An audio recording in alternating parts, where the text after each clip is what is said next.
Florence में platonic अकादमी का पुनर्गठन हुआ और इस शिक्षण संस्थान की स्थापना हुई।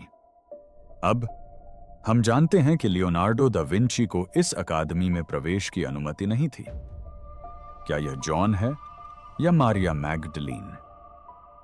यह एक बहुत ही आसान सवाल है, लेकिन यह एक मूर्खतापूर्ण सवाल है, क्योंकि यह जॉन ही होना चाहिए और यह हमें मसीह की छवि प्राप्त करने की अनुमति देता है। चमत्कारिक छवि से जुड़ी किंवदंतियां। मसीह के चेहरे को छूने से चमत्कारिक छवि प्राप्त होती थी। 500 से अधिक वर्षों से लियोनार्डो दा विंची की लास्ट सपर पेंटिंग में कुछ छिपा हुआ था। न तो कोई ब्रश स्ट्रोक, न ही कोई अंडर ड्राइंग, बल्कि असल शब्द। लियोनार्डो की अपनी लिखावट में लिखे पूरे वाक्य पेंट की इतनी गहरी परतों के नीचे दबे हुए थे कि कोई भी इंसान उन्हें देख नहीं सकता था। जब शोधकर्ताओं ने आखिरकार पेंटिंग के हाई रिजोल्यूशन स्कैन पर एक उन्नत एआई का इस्तेमाल किया, तो उसने सतह के नीचे जो खोजा वह सिर्फ एक छिपा हुआ विवरण या खोया हुआ स्केच नहीं था। यह एक संदेश था, एक सोची समझी, सावधानी पूर्वक संरचित संदेश, जो रचना की संरचना में ही बुना गया था। यीशु की आकृति से बाहर की ओर सर्पिलाकार रूप में फैलता हुआ, प्रत्येक शिष्य से होकर गुजरता हुआ, एक ऐसा गहरा अर्थ लिए हुए था कि यदि लियोनार्डो ने इसे 1497 में जोर से बोल दिया होता तो संभवतः उनकी जान चली जाती। लास्ट सपर में छिपा यह अर्थ कला इतिहास में केवल एक फुटनोट नहीं जोड़ता, यह पेंटिंग के वास्तविक स्वरूप को ही बदल देता है। और एक बार जब आप इन शब्दों का अर्थ समझ जाएंगे तो आप इस उत्कृष्ट कृति को फिर कभी उसी नजरिए से नहीं देखेंगे। वह व्यक्ति जिसने सब कुछ छिपा लिया। लियोनार्डो दा विंची को अपने विचारों को दुनिया के सामने रखने पर पूरा भरोसा नहीं था। यह अटकलबाजी नहीं है, यह प्रमाणित तथ्य है। उनकी निजी नोटबुक के हजारों पन्ने आज भी मौजूद हैं और उनमें से लगभग सभी उल्टे अक्षरों में लिखे गए हैं, जिन्हें केवल परछाई के सामने रखने पर ही पढ़ा जा सकता है।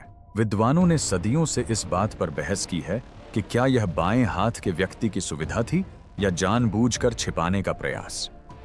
लेकिन असली पेचीदगी यह है कि उनकी नोटबुकें सिर्फ उलटी ही नहीं थीं, उनमें सांकेतिक संक्षिप्ताक्षर, आविष्कारित शॉर्ट हैंड और छिपी हुई ज्यामिति से सजी आकृतियां भरी हुई थीं, जिन्हें शोधकर्ता 500 साल बाद भी समझने की कोशिश कर रहे हैं।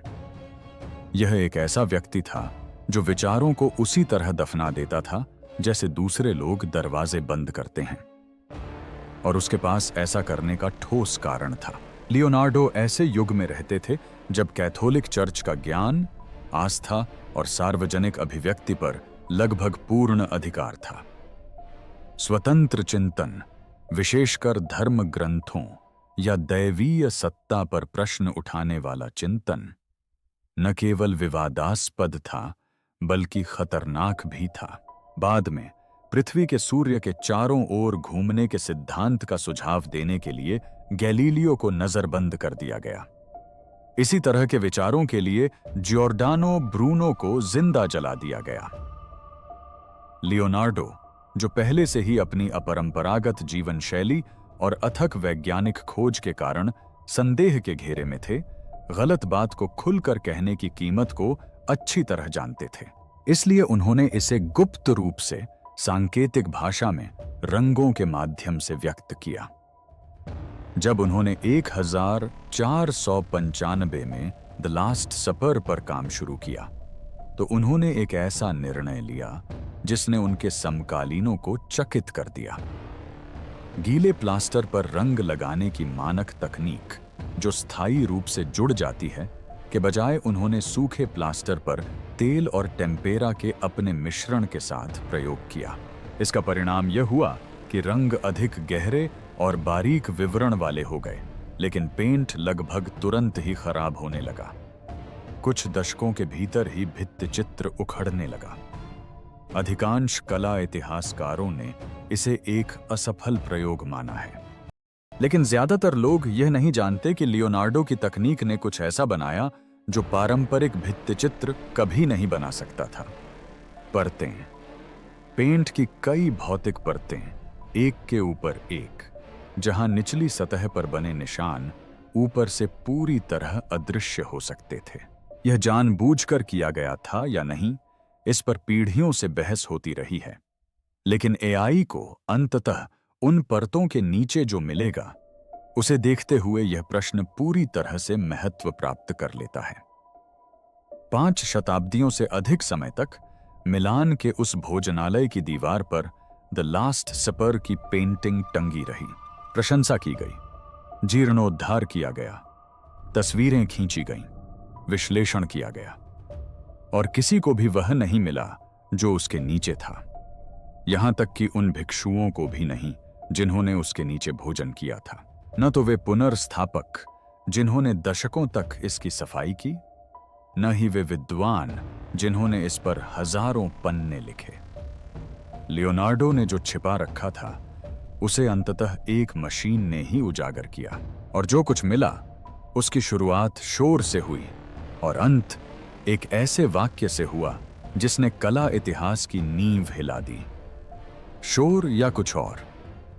अब यहां क्या वास्तविक है और क्या काल्पनिक, यह स्पष्ट करने के लिए, क्योंकि यह महत्वपूर्ण है, दस्तावेजी तथ्य क्या है। 20वीं सदी के उत्तरार्ध से ही द लास्ट सपर गंभीर वैज्ञानिक इमेजिंग का विषय रहा है। 1978 से 1999 के बीच बार्सिलोना के पिनिन ब्राम्बिला के नेतृत्व में हुए ऐतिहासिक जीर्णोद्धार कार्य में, जो 21 वर्षों का अथक परिश्रम पूर्ण प्रयास था, दृश्यमान सतह के नीचे की परतों की जांच के लिए इंफ्रारेड रिफ्लेक्टोग्राफी और एक्स-रे विश्लेषण सहित उन्नत इमेजिंग तकनीकों का उपयोग किया गया। इन स्कैन से लियोनार्डो के मूल अंडर ड्राइंग, रचना के दौरान किए गए परिवर्तन और सदियों से धूल, नमी और पहले के असफल जीर्णोद्धार कार्यों के कारण धुंधली हो चुकी बारीकियां सामने आईं। हाल ही में उच्च रिजोल्यूशन डिजिटलीकरण परियोजनाओं, जिनमें 2007 में HAL 9000 और इतालवी संस्कृति मंत्रालय के सहयोग से भित्तिचित्र को 16 अरब पिक्सल पर कैप्चर करना शामिल है, ने पेंटिंग का अध्ययन उस स्तर की बारीकियों से करना संभव बना दिया है जो स्वयं लियोनार्डो ने कभी नहीं देखी होंगी, जो अभी तक नहीं हुआ है, लेकिन तकनीकी रूप से संभव है। वह परिदृश्य इस कहानी में वर्णित है। क्या होगा यदि लियोनार्डो की लिखावट और सांकेतिक संकेतन प्रणालियों पर विशेष रूप से प्रशिक्षित एक आधुनिक कृत्रिम बुद्धिमत्ता डेमोपनियनसमनी को उन उच्च रिजोल्यूशन स्कैन पर लागू किया जाए? क्या होगा यदि तंत्रिका नेटवर्क पेंट के नीचे ऐसे पैटर्न खोज ले जिन्हें मानव आंखें 5 शताब्दियों से अनसानी देखा करती आ रही हैं? ब्रश के निशान नहीं, रेखा चित्र नहीं, बल्कि वास्तविक शब्द।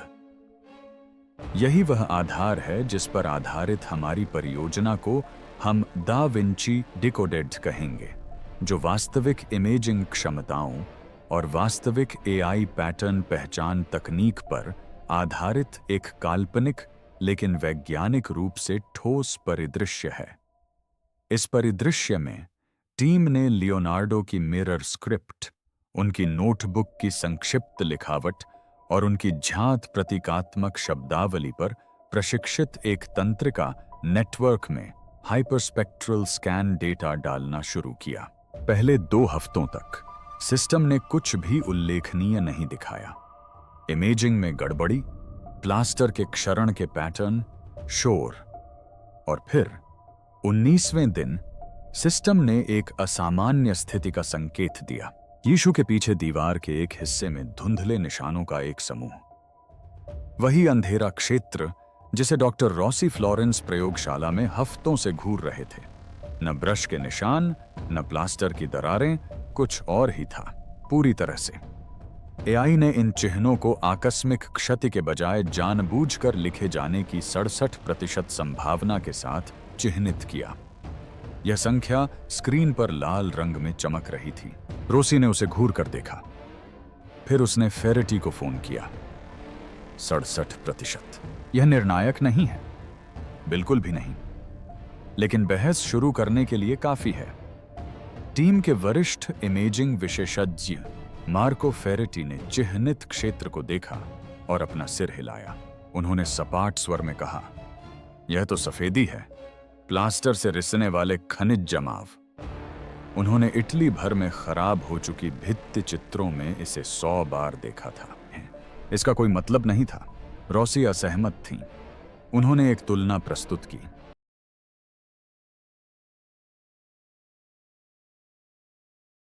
कोडेक्स अरुंडेल से लियोनार्डो की मिरर स्क्रिप्ट के एक नमूने के साथ चिह्नित चिह्न, वक्र पैटर्न असहज रूप से समान थे। चिह्नों के बीच की दूरी बहुत नियमित थी।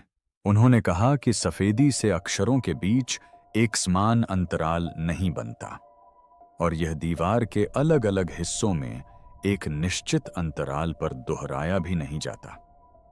फेरेटी ने अपने हाथ बांध लिए। और 500 साल पुराना पेंट छिपे हुए संदेशों को सुरक्षित नहीं रखता। हम वही देख रहे हैं जो हम देखना चाहते हैं। यह आंकड़ों के रूप में प्रस्तुत किया गया पुष्टिकरण पूर्वाग्रह है। बहस गर्मा गई, आवाजें ऊंची हो गईं। एक कनिष्ठ शोधकर्ता चुपचाप कमरे से बाहर निकल गया। टीम 2 हिस्सों में बंट गई थी। आधे लोगों का मानना था कि वे जर्जर प्लास्टर में छिपे भूतों का पीछा कर रहे हैं, अर्थहीन दरारों पर अर्थ थोप रहे हैं।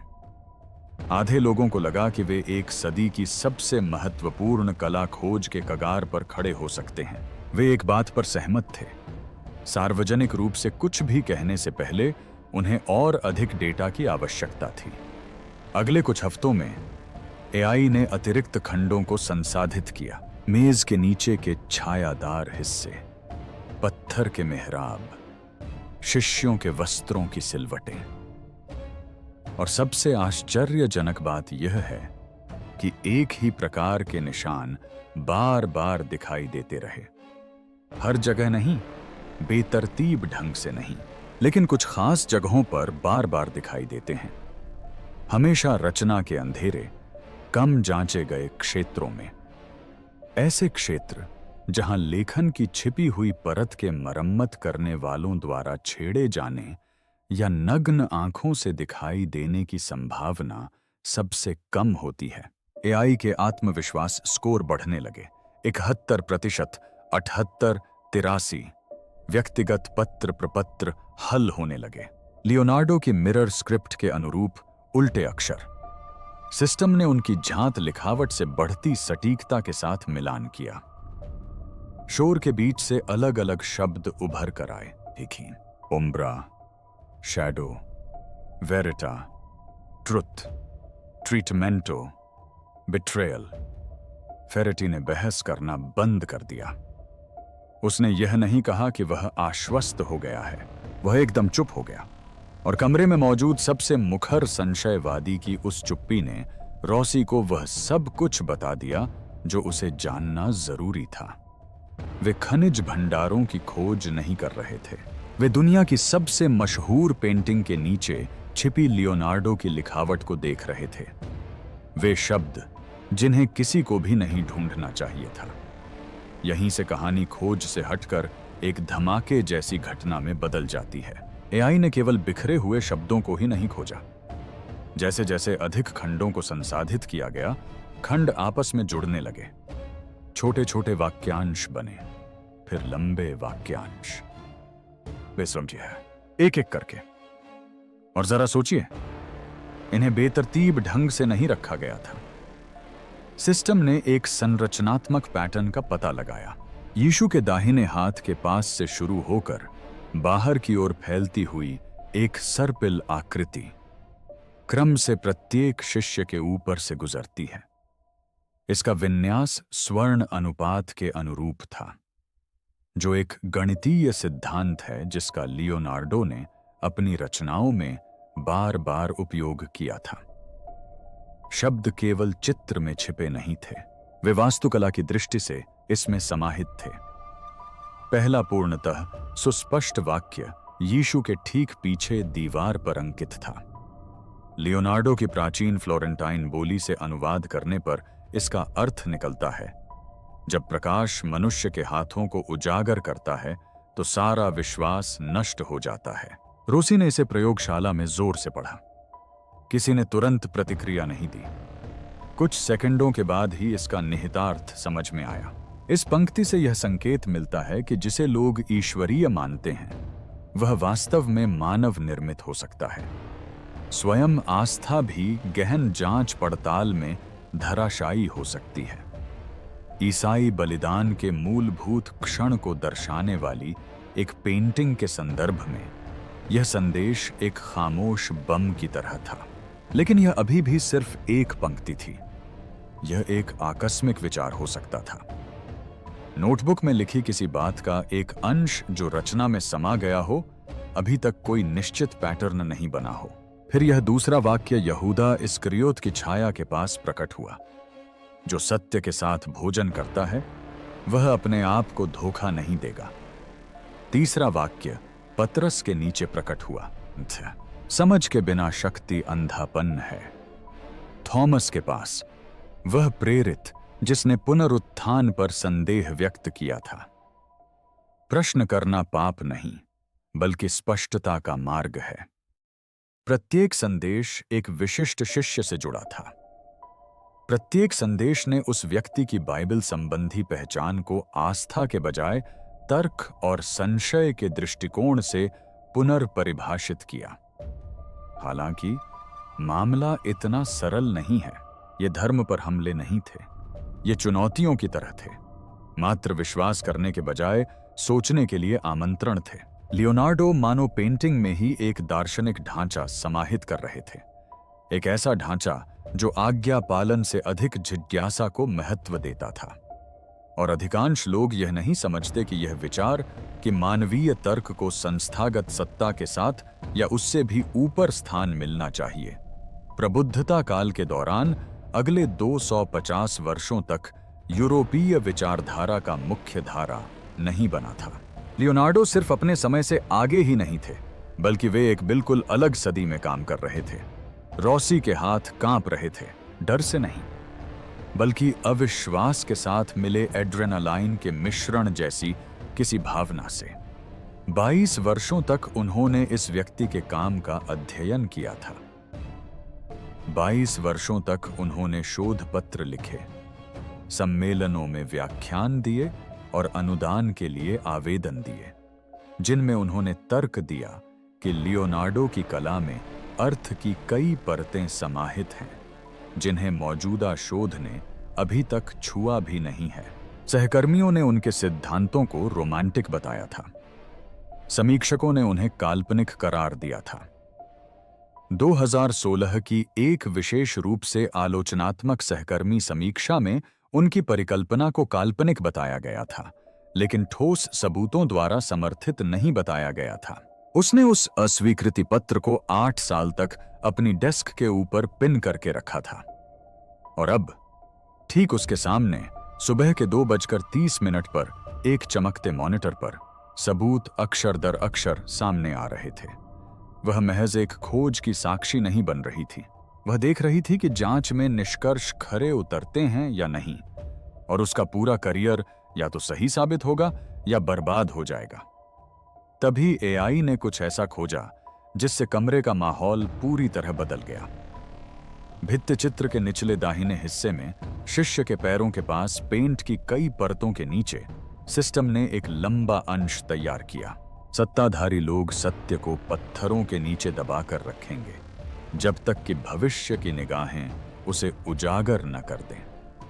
यह अब दर्शन शास्त्र नहीं रह गया था, यह ज्ञान को दबाने वाली संस्थाओं पर सीधा आरोप था। और ऐसा लग रहा था मानो यह लियोनार्डो के समकालीनों को संबोधित नहीं था, बल्कि उन सभी को संबोधित था जो अंततः इसे पढ़ सकेंगे। यानी हमें। फेरेटी, जो कई दिनों से मुश्किल से ही कुछ बोले थे, ने चुप्पी तोड़ी। उसने धीरे से कहा, उसे पता था कि आखिरकार कोई ना कोई इसे ढूंढ लेगा। वह भविष्य के लिए लिख रहा था। सबसे गहरी परत अंत में सामने आई। यीशु के वस्त्र के मूल रंग के नीचे, जो इतना धुंधला था कि केवल उच्चतम रिजोल्यूशन वाली हाइपरस्पेक्ट्रल इमेजिंग से ही उसका पता लगाया जा सकता था। एआई ने एक अंतिम शिलालेख खोजा। सत्य संतों का नहीं, बल्कि मौन में उसकी खोज करने वालों का होता है। और फिर जब एआई ने केंद्र से किनारे तक सर्पिल पैटर्न का अनुसरण करते हुए सभी पुनर्प्राप्त वाक्यांशों को क्रम में व्यवस्थित किया, तो एक एकीकृत कथन सामने आया। तर्कहीन आस्था सत्य की नींद है, और जो जागेंगे वे वह देखेंगे जो वर्जित था। रॉसी चुप नहीं रहे। उसने स्क्रीन की ओर नहीं देखा। उसने अपना सिर हाथों में रख लिया और हंस पड़ी। एक छोटी, बेदम, थोड़ी अटपटी हंसी, क्योंकि वह उस वाक्य का अर्थ भली भांति समझती थी। और वह यह भी समझती थी कि जब दुनिया को इसके बारे में पता चलेगा तो क्या होगा जो सब कुछ बदल देगा। यहां जानिए कि वास्तव में सब कुछ बदलने का क्या मतलब है, क्योंकि इस वीडियो का शीर्षक एक विशिष्ट वादा करता है, और यहीं पर वह वादा पूरा होता है। यदि ये निष्कर्ष सत्यापित हो जाते हैं, और स्पष्ट रूप से कहें तो स्वतंत्र सत्यापन पहला और सबसे महत्वपूर्ण कदम होगा। इसके प्रभाव एक साथ कई क्षेत्रों में फैलेंगे। कला इतिहास के लिए इसका अर्थ यह होगा कि द लास्ट स्पर कभी भी विशुद्ध रूप से भक्तिपूर्ण चित्र नहीं था। यह दोहरे उद्देश्य वाली कृति थी, एक सार्वजनिक कार्य जो धार्मिक अनुबंध को पूरा करता है, और एक निजी बौद्धिक विद्रोह का कार्य। यह न केवल इस चित्र को, बल्कि संभवतः लियोनार्डो की हर प्रमुख कृति को नए सिरे से परिभाषित करता है। यदि उन्होंने यहां कोई पाठ छिपाया है, तो क्या उन्होंने मोना लिसा में भी ऐसा ही किया था? मैगी की आराधना में, अधूरे संत जेरोम में? पृथ्वी पर प्रत्येक संग्रहालय में मौजूद लियोनार्डो के प्रत्येक चित्र को पुनः स्कैन करने की आवश्यकता होगी। धार्मिक विद्वत्ता के लिए इसका अर्थ यह होगा कि ईसाई धर्म की सबसे प्रतिष्ठित कलाकृतियों में से एक, वह छवि जिसे अरबों लोग यीशु के अंतिम क्षणों से जोड़ते हैं, में स्वयं कलाकार द्वारा संस्थागत आस्था की एक अंतर्निहित आलोचना समाहित है। इससे चित्र की आध्यात्मिक शक्ति कम नहीं होती, लेकिन यह उसे मौलिक रूप से जटिल बना देता है। अंतिम भोज को अब केवल भक्ति का एक सरल कार्य नहीं माना जा सकता। यह एक विवादित दस्तावेज बन जाएगा। स्वतंत्र विचार के इतिहास के लिए यह ज्ञानोदय शैली के तर्क की उत्पत्ति को 2 शताब्दियों से भी अधिक पीछे धकेल देगा। लियोनार्डो केवल एक प्रतिभाशाली पुनर्जागरण कलाकार नहीं रह जाएंगे जो अच्छी चित्रकारी करते थे। वह एक गुप्त दार्शनिक होता जो पश्चिमी इतिहास के सबसे शक्तिशाली सेंसरशिप तंत्र को दरकिनार करने के लिए कला को गुप्त संचार के साधन के रूप में इस्तेमाल करता।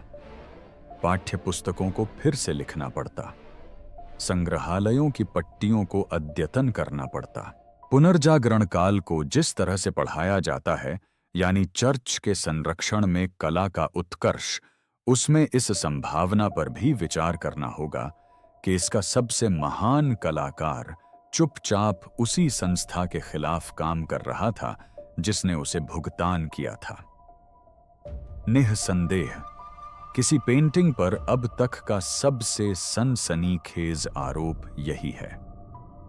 जब ये निष्कर्ष सार्वजनिक हुए, पहले एक लीक हुए प्री प्रिंट के माध्यम से, फिर वैश्विक मीडिया कवरेज की लहर के माध्यम से, तो प्रतिक्रिया ठीक वैसी ही अराजक थी जैसा रॉसी ने भविष्यवाणी की थी। कैम्ब्रिज के पुनर्जागरण इतिहासकार प्रोफेसर जेम्स व्हाइटफील्ड 48 घंटों के भीतर बीबीसी पर आए और इस खोज को पिकासो की छिपी हुई पेंटिंग्स के एक्स-रे विश्लेषण के बाद किसी प्रमुख कलाकृति की सबसे महत्वपूर्ण पुनर्व्याख्या बताया।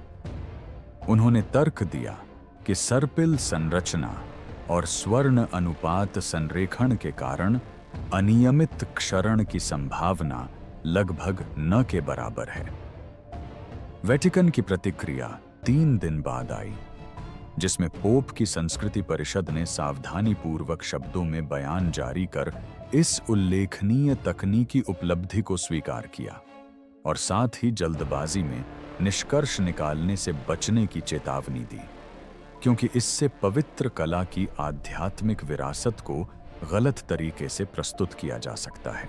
इतालवी प्रेस रिपोर्टों के अनुसार इस बयान के पीछे का माहौल कहीं अधिक अशांत था।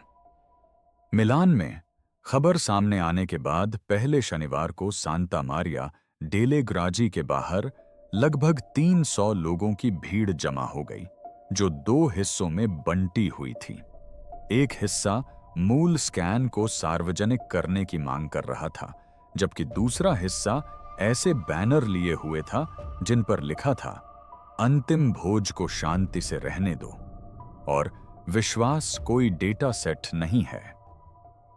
फ्लोरेंस के उफ्फीजी संग्रहालय में एक छोटा लेकिन अधिक मुखर विरोध प्रदर्शन हुआ, जहां प्रदर्शनकारियों ने 6 घंटे तक मुख्य प्रवेश द्वार को अवरुद्ध कर दिया, जिससे संग्रहालय को आगंतुकों को एक पार्श्व गैलरी से होकर भेजना पड़ा।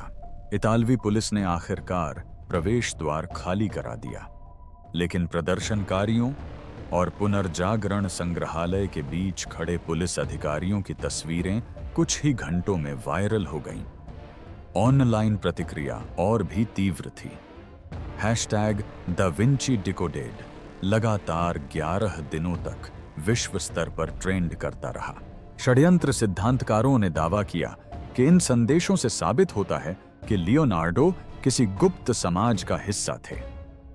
नास्तिक टिप्पणीकारों ने इन निष्कर्षों को इस बात के प्रमाण के रूप में प्रस्तुत किया कि इतिहास के महानतम विचारकों ने हमेशा संगठित धर्म पर संदेह किया था।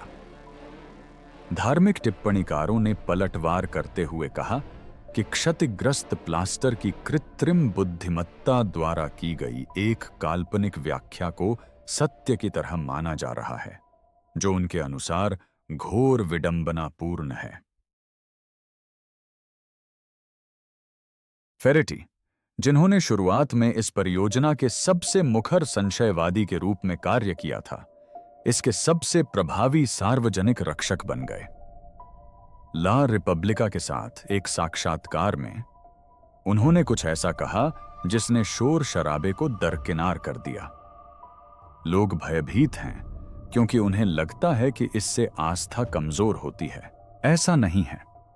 इससे यह पता चलता है कि लियोनार्डो का मानना था कि सत्य और आस्था शत्रु नहीं है, लेकिन सत्ता की रक्षा के लिए सत्य का बलिदान कभी नहीं किया जाना चाहिए।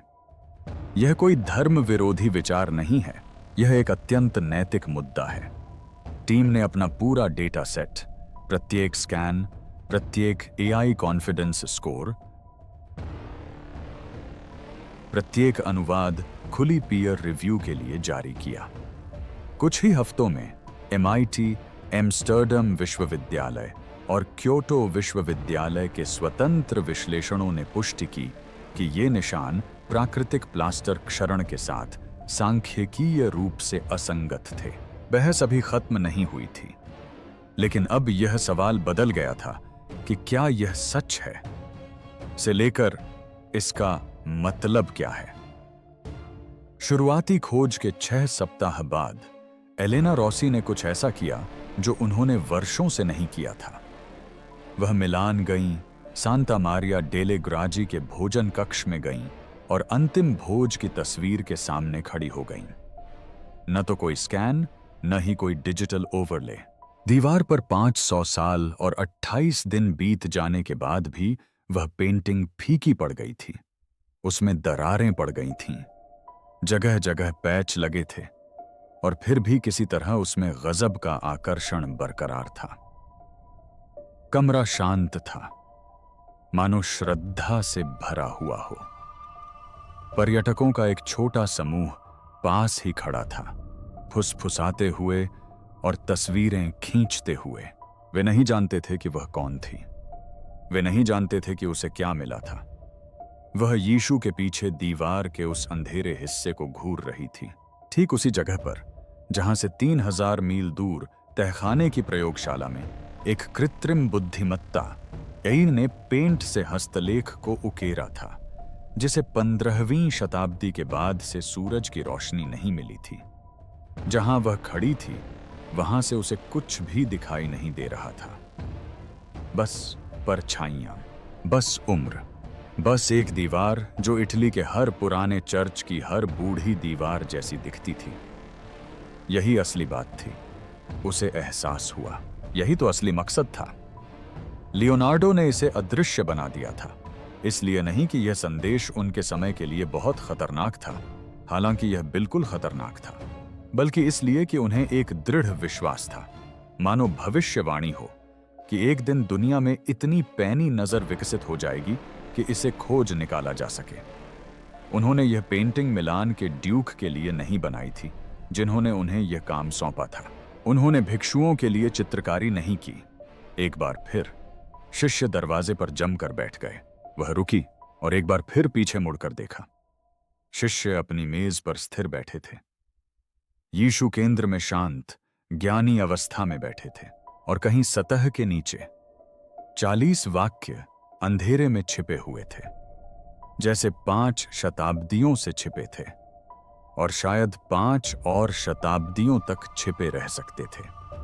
द लास्ट स्पर ने एक रहस्य उजागर कर दिया था, लेकिन वहां खड़े होकर उन दरारों और फीकी दीवारों को देखते हुए रॉसी इस भावना को दूर नहीं कर पा रहे थे कि यह अभी भी कई अन्य रहस्यों को छुपाए हुए है, कि लियोनार्डो अभी भी अपनी बात पूरी नहीं कर पाए हैं।